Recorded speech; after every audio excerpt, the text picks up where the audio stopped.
What's up, family? Welcome to another episode of Mediazewtv. I hope everyone is doing okay out there, in good health and in good spirits.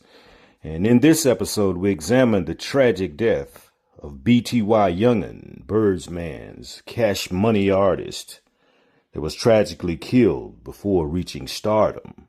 Go ahead and hit that like, share, and subscribe button. Let's go. Was gunned down last night as he went to secure a deal for an upcoming concert. Jerome was fatally shot at 11:15 Saturday night at this gas station in the 9200 block of Airline Highway. It's just messed up that this happened.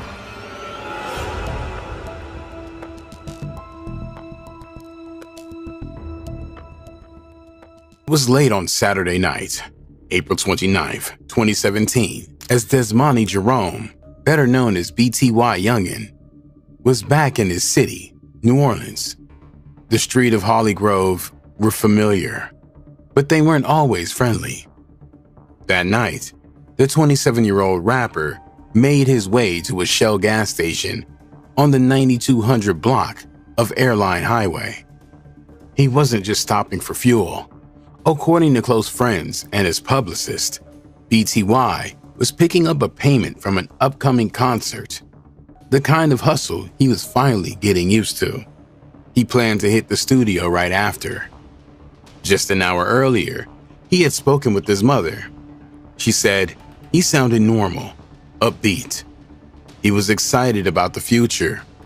In just a few days, he was scheduled to meet with a lawyer to finalize a record deal with Birdman's Rich Gang. His momentum had never been higher. But just after 11:15 p.m., everything stopped.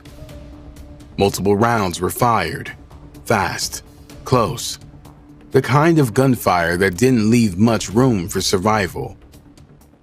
Witnesses heard it echo through the neighborhood, but no one saw enough to give police a useful lead. The shooter got away before the sirens ever reached the scene. BTY Young'n was hit several times, and he passed away on the pavement outside the gas station. First responders found him unresponsive. There was no sign of a burglary. His mother had raced to the gas station that night after getting the call. She saw her son's body with her own eyes. BTY Young'n's farewell service took place in New Orleans in early May. Friends, family, fellow rappers, and fans showed up in force. The turnout was massive. Videos from that day show a white-clad, second line dancing through the neighborhood, a traditional New Orleans send-off full of music and grief. News of BTY Young'n's passing spread fast. By morning, it was all over local headlines. Friends say he was on the verge of big things. Once he started making money off of music, that's all his focus was on. Young Juvie said that his passing hurt the city for real. R.I.P. my dude BTY. That hurt the city for real, you feel me? Others echoed that sentiment. OG Bobby Black said he had just spoken to BTY 2 days before the shooting. They talked about the streets, about slowing down, about staying out of the way. You know what I'm saying? But basically, right before this happened to him, I had just talked to him. You know what I'm saying? This is about the streets and, about, survival and, just encouraging him, as an OG, like, any OG will do. And I was just talking to him 2 days before he got, And it's like, this another soul that was gone, She Money, a close friend and fellow artist, said she couldn't eat or sleep the day after it happened. With him or whatever, he came out to the fuck. He just was a cool dude. When I got that call, Ray Vicks called my phone at 11:28. I think that he got through at like 11:18 or they announced the shit. I don't.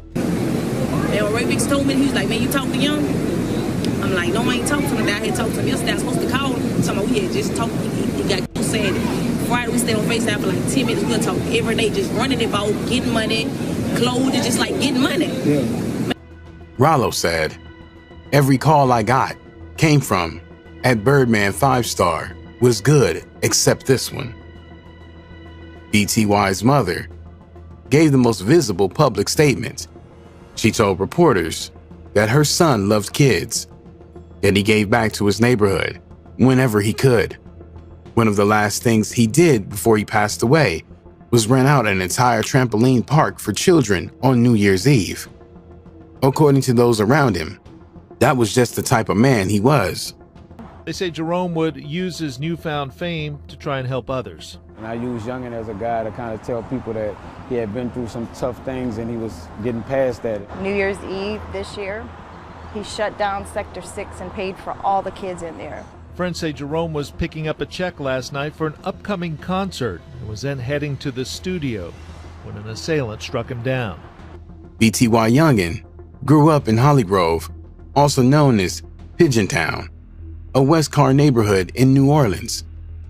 Not long after Hurricane Katrina, a teenage Desmani Jerome evacuated with his family to Houston, Texas.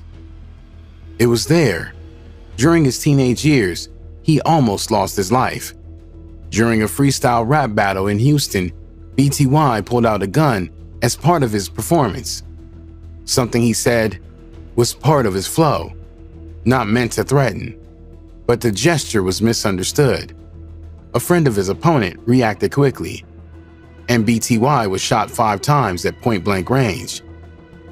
Years later, BTY told the story in a Say Cheese TV interview, recalling the moment in vivid detail. Wrong place, wrong time, you know what I'm saying? I'm blessed though, I'm here to tell that story, you know what I'm saying? Yeah, I'm here. So in front of your mom, like where was you at? I was in Texas, really. There was after Katrina, right after the storm. I was in Texas, but you know, we had our own section, like, you know, New Orleans when we evacuated out there. But still wild though, it just was, we was even wilder, like coming from New Orleans, Katrina hit, all kind of niggas, my niggas that lost all kind of and lost people, and you know. He said it hurt. Of course it hurt. But what shocked him more was the reality of how fast it happened. When I was in the 9th grade, I had got shot 5 times, you hear me? Yeah, I got hit 5 times in front of my mama, so I just was like, in front of Mom Dukes, you know what I'm saying? So I was like, you know what I'm saying? So you want to talk about that a little bit more? You know, okay, so let's talk about that whole day. Like, how would you get shot 5 times? You know, the environment, like, you know how it is coming up, like I said, it's New Orleans, so you know what I'm saying, what's going on. A man who was present that day, a rapper who went by Tito, later confirmed the story, explaining that his partner shot BTY after seeing the gun raised during the battle. BTY never retaliated. In fact, he later said he held no ill will and that forgiveness, or at least silence, was part of the code. The silence earned him respect. So your mom, she was standing there? Right there. Mom's right there, crying. Like her reaction? She crying. I hear Mom's hollering, oh, my baby. Like, you know what I'm saying? Real talk, but I pulled through like a G. I ain't never panicked now one time. Like, I'm laying right there. Hit me up on the ground 5 times, like point-blank range. I dropped on the ground like to play like I'm dead on some shit, like, you know, trying to make this nigga get off me or whatever, but I guess once I was out of shots and he ran. Back in New Orleans, Young'n embraced a tough street reputation. He had a lengthy arrest record, beginning as a teenager and continued through his early 20s. Public reports describe a series of dope and firearm charges, as well as at least 2 high-profile incidents involving violent offenses. Our partners at NOLA.com, the Times-Picayune report, Jerome had a history of arrests, including an attempted second-degree murder 4 years ago. In 2008, when BTY was still a teenager, he was arrested in connection with a double homicide. 2 men, both from Pigeontown area, were shot and hit in broad daylight. BTY was arrested for the hits and held in jail for 60 days, but the charges were eventually dropped due to insufficient evidence. No eyewitnesses came forward. and police lacked the physical evidence to move forward with prosecution. In 2011, BTY was again arrested, this time charged with second-degree attempted homicide. Details of that incident were never made fully public, but records show that in 2013, he accepted a plea deal, reducing the charge to aggravated battery. He was sentenced to 5 years in prison, but was released early on good behavior. I was on the convicted felon with a firearm and attempt charge. I got sentenced to 5 years, 85% of that. I was supposed to do 4.5. I got in the good time program, knocked off a year, so I did 3.5. He was still on probation from a separate dope conviction when his music career began to take off with the Feed Up series. According to one friend, the name itself sparked tension. A fellow rapper named Lil G, who had once been locked up with BTY, accused him of stealing the mixtape title. BTY shrugged it off and kept moving. His next tape, Second Feed Up, only gained more attention. He wasn't worried about the online buzz. He was selling hard copies from his trunk, sometimes posting up outside stores in the neighborhood, daring his rivals to step to him. But behind the rise was a slow building pressure.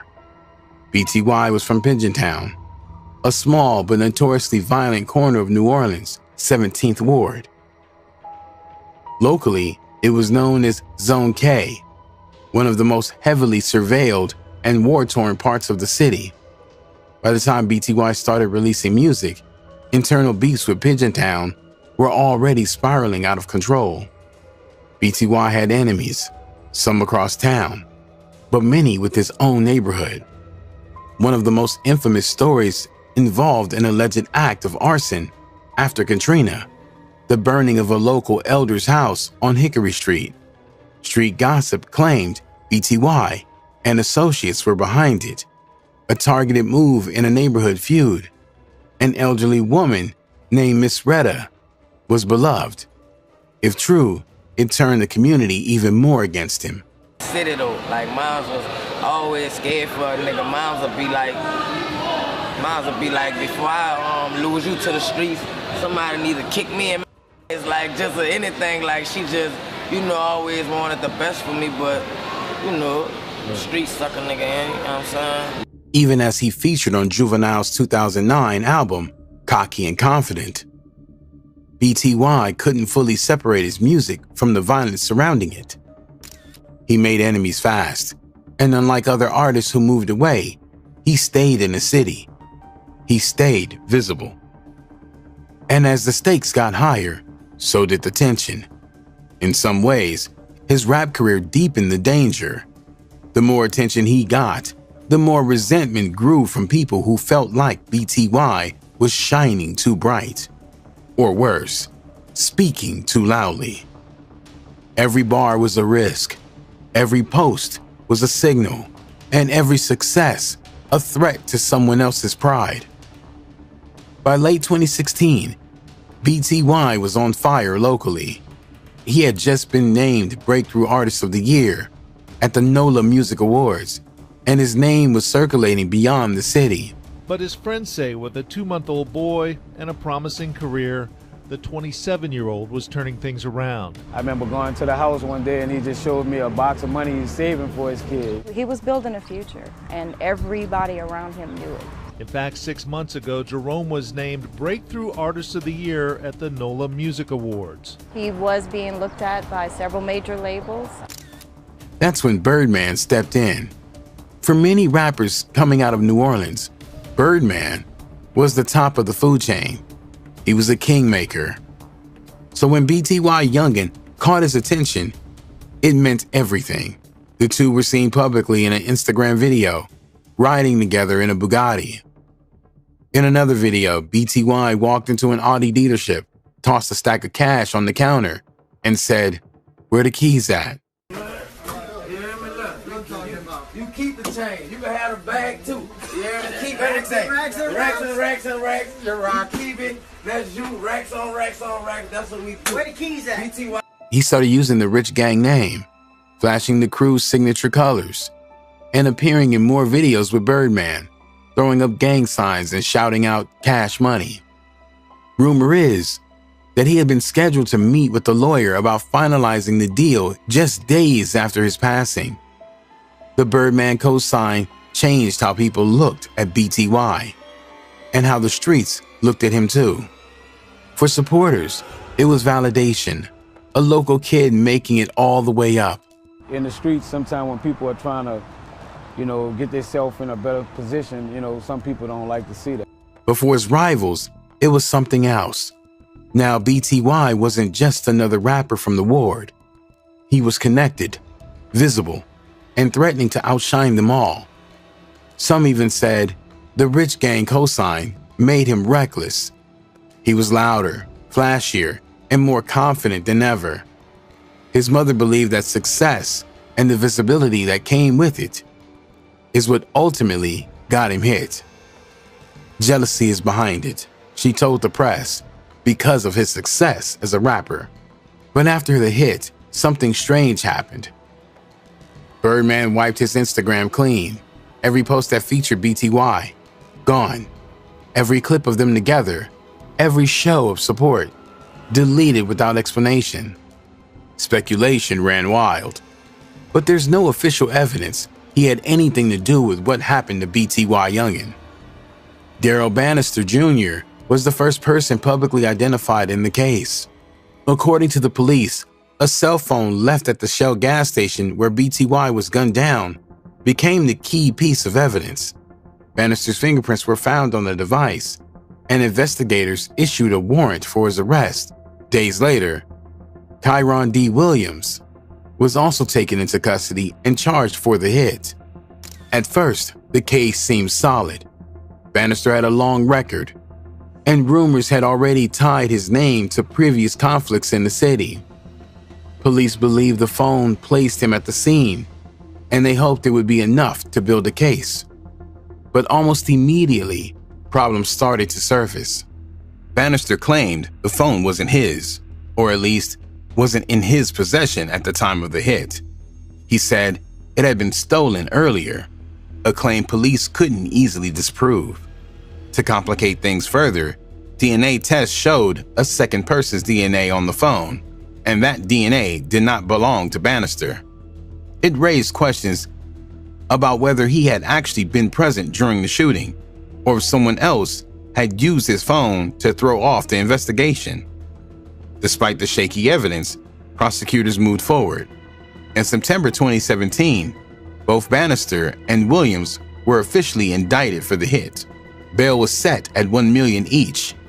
For a moment, it looked like the case would go to trial.